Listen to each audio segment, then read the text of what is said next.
Hello students, this is Prachi. Welcome to our channel. आज हम करने वाले हैं क्लास 11th मैथ्स का चैप्टर परम्यूटेशंस एंड कॉम्बिनेशंस का नया topic, that is factorial notation. तो आपने कहीं ना कहीं देखा ही होगा, फैक्टोरियल के लिए कई बार लिखा होता है, कुछ इस तरीके से सिंबल होता है या कुछ इस तरीके से सिंबल होता है। ठीक है, इसे हम बोलते हैं एन फैक्टोरियल, वेयर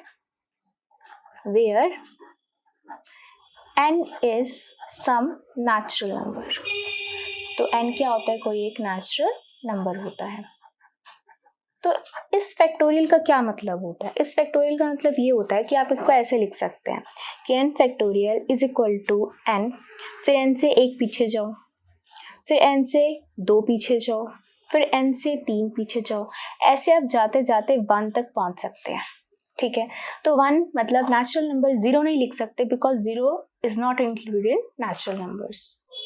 जैसे कि फॉर एग्जाम्पल, अगर आपको 7 फैक्टोरियल लिखना है तो आप पहले लिखेंगे 7 में से 1 गए 6, 7 में से 2 गए 5, 7 में से 3 गए 4, 3, 2 एंड अप टू 1। तो इन सबको जब आप मल्टीप्लाई करेंगे तो आपके पास आएगा 5040। This is the value of 7 factorial. ठीक है, but what is the need of factorial? हम इसको यूज कहाँ करते हैं? ठीक है, तो उसके लिए जैसे फॉर एग्जाम्पल हम एक सिचुएशन लेकर चलते हैं और उससे समझते हैं कि मान लो you are given with 5 colours, red, green, yellow, pink, orange, और आपको ऐसे 5 प्लेसेस ही फिल करने हैं इनके साथ। ठीक है, and repetitions are not allowed, आप वो रिपीट नहीं कर सकते हैं, राइट? तो क्या होगा, मान लो सबसे पहले ये फर्स्ट प्लेस पर लड़ने के लिए कितने कैंडिडेट्स खड़े हैं? 5 कैंडिडेट्स खड़े। ठीक है, तो यहाँ पर कोई भी आ सकता है, तो इनको हम फिल करने के लिए हमारे पास कितने वेज हैं? 5 वेज हैं। तो मान लो यहाँ पे ग्रीन आके बैठ गया।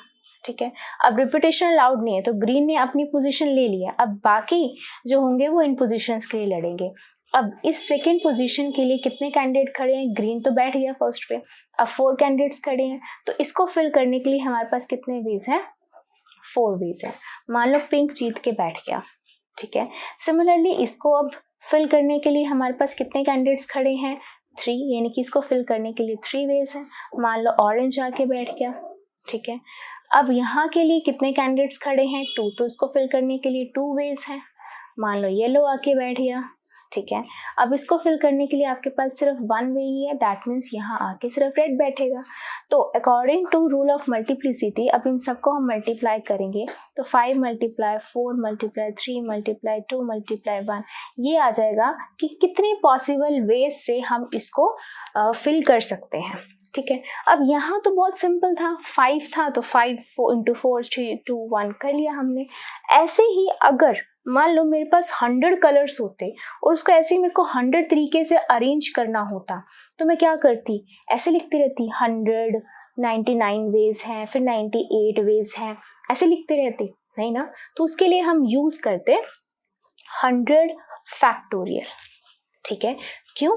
क्योंकि अब जैसे इसको हम लिख रहे हैं, इसको मैं लिख सकती हूँ 5 फैक्टोरियल, क्योंकि 5 को अगर आप ओपन करोगे, 5 फैक्टोरियल को ओपन करोगे, क्या लिखोगे? 5 में से 1 कम, फिर 2 कम, फिर 3 कम और फिर 1 तक, वही आ गया। ठीक है, ऐसे अगर 100 कलर्स होते, ऐसे 100 वेज आपको उसको लिखने होते, तो आप कैसे करते?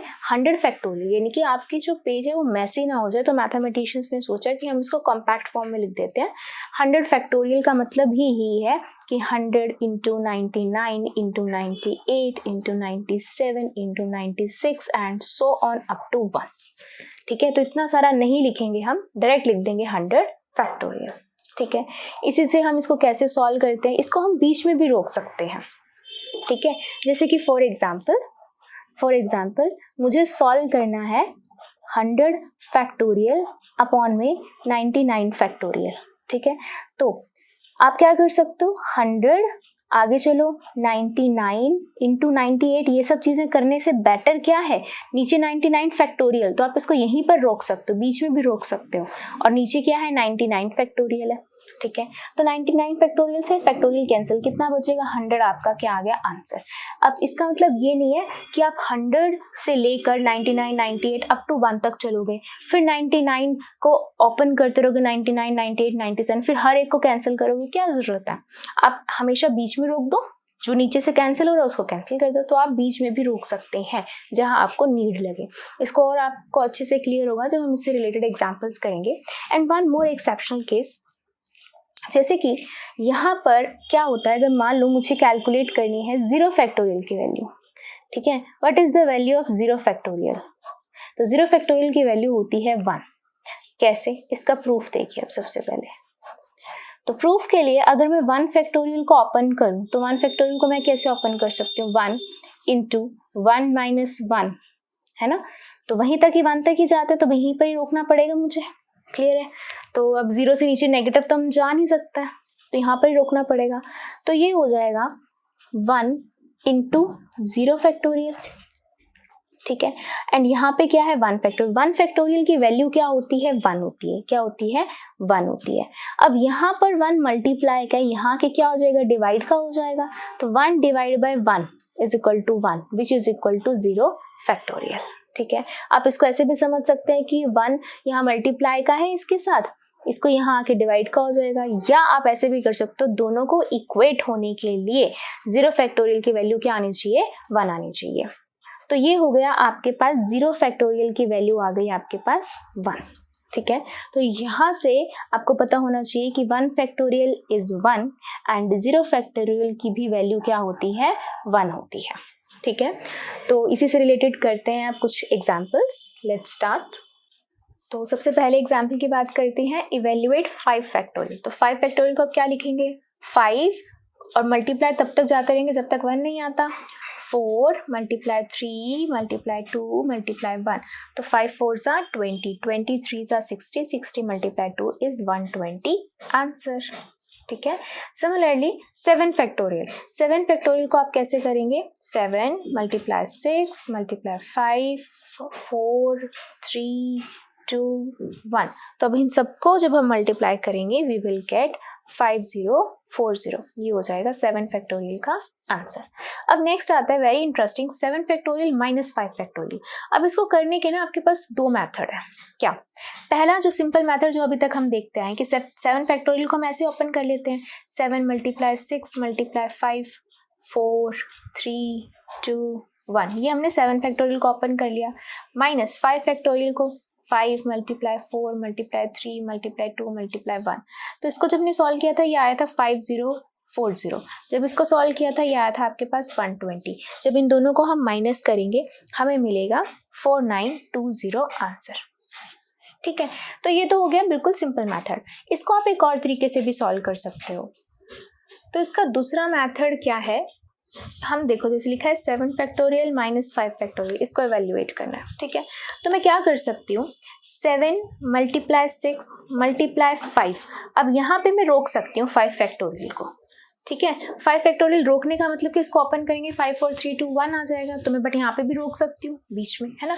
अब दोनों तरफ 5 फैक्टोरियल है, तो 5 फैक्टोरियल मैंने ले लिया कॉमन। अंदर क्या बचा? ये बच गया आपके पास 7 मल्टीप्लाई 6 माइनस 1, ठीक है। तो ये हो गया 5 फैक्टोरियल। ये हो गया आपके पास 6 6 36 6 7 42 माइनस 1, ठीक है। अभी हो जाएगा 5 फैक्टोरियल को 5 को ओपन कर दो, 5 multiply 4 multiply 3 multiply 2 multiply 1 into 42 minus 1 is 41।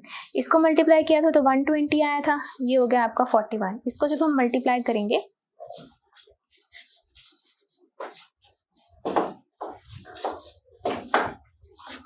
साथ में 0 है तो 4920, ये हो गया आपका आंसर, ठीक है।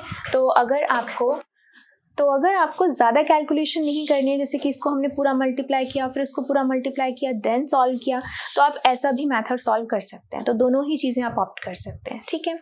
तो ऐसे ही करते हैं नेक्स्ट एग्जाम्पल। अब यहाँ पर देखिए कंप्यूट 7 फैक्टोरियल अपॉन में 5 फैक्टोरियल है। अगेन आप इसको 2 मेथड से कर सकते हैं। कैसे? 7 फैक्टोरियल 7 को आप ओपन कर दो, 7 मल्टीप्लाई 6 मल्टीप्लाई 5 4 3 2 1।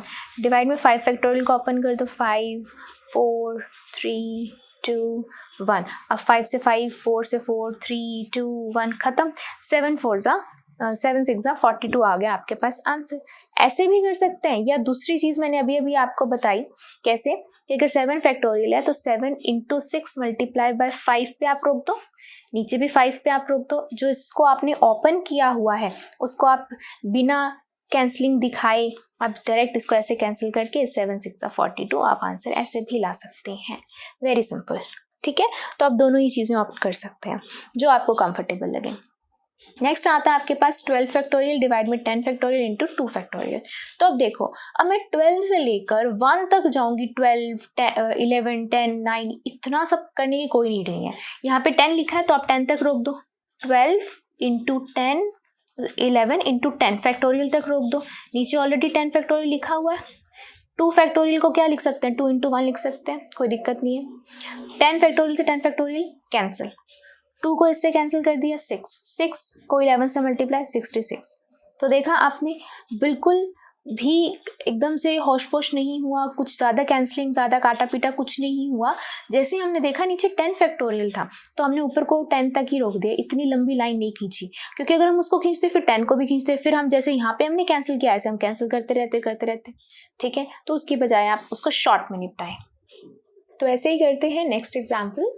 तो नेक्स्ट एग्जाम्पल में क्या है, इवेल्युएट n फैक्टोरियल अपॉन में r factorial into n minus r factorial. तो यहाँ पर n भी है और r भी है, तो n पुट कर दो, r पुट कर दो। पुटिंग n 5 एंड r 2, तो हमारा क्वेश्चन क्या बन जाएगा, 5 फैक्टोरियल डिवाइड में 2 फैक्टोरियल इंटू 5 माइनस 2 फैक्टोरियल। ठीक है, अब इसको सॉल्व कर लेंगे हम। ये हो गया 5 फैक्टोरियल डिवाइड में 2 फैक्टोरियल इंटू 5 माइनस 2 क्या हो गया, 3 फैक्टोरियल। ठीक है, तो अब हम क्या करेंगे, 5 को हम कहाँ तक रोक देंगे, 3 तक रोक देंगे हम।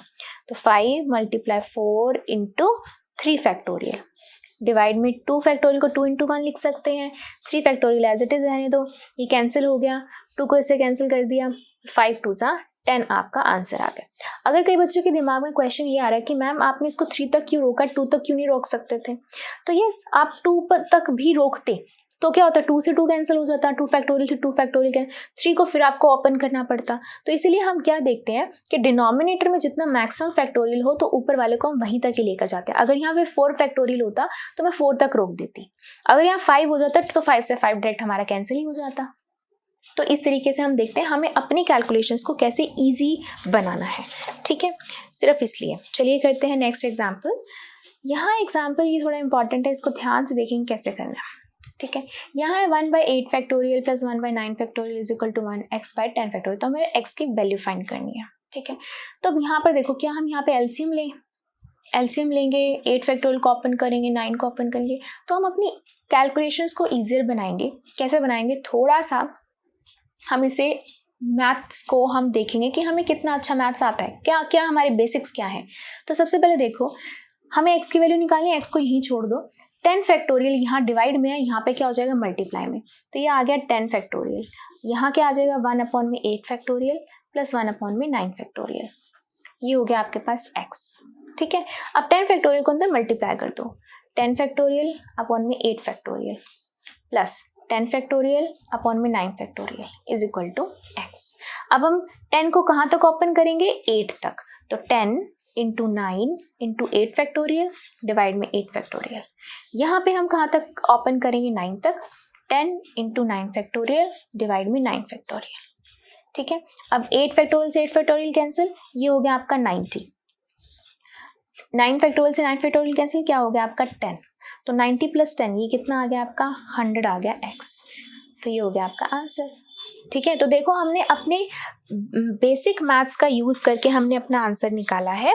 अगर हम इसको ऐसे सॉल्व करते कि हम 8 को हम 1 तक ओपन करते, 9 को हम 1 तक ओपन करते, 10 को हम 1 तक ओपन करते, फिर हम एलसीएम लेते, काटते पीटते सॉल्व करते, कितना ज़्यादा कैलकुलेशन, कितनी मल्टीप्लिकेशन करनी पड़ती। यहाँ देखो हमें कोई मल्टीप्लिकेशन नहीं करनी पड़ी। तो बस आपका मैथ्स का जो बेस है वो थोड़ा स्ट्रांग होना चाहिए कि कैसे हम अपनी कैलकुलेशंस को ईजियर बना सकते हैं। So thank you, that's all for this video. Next video में हम कवर करेंगे नेक्स्ट एक्सरसाइज। Thank you.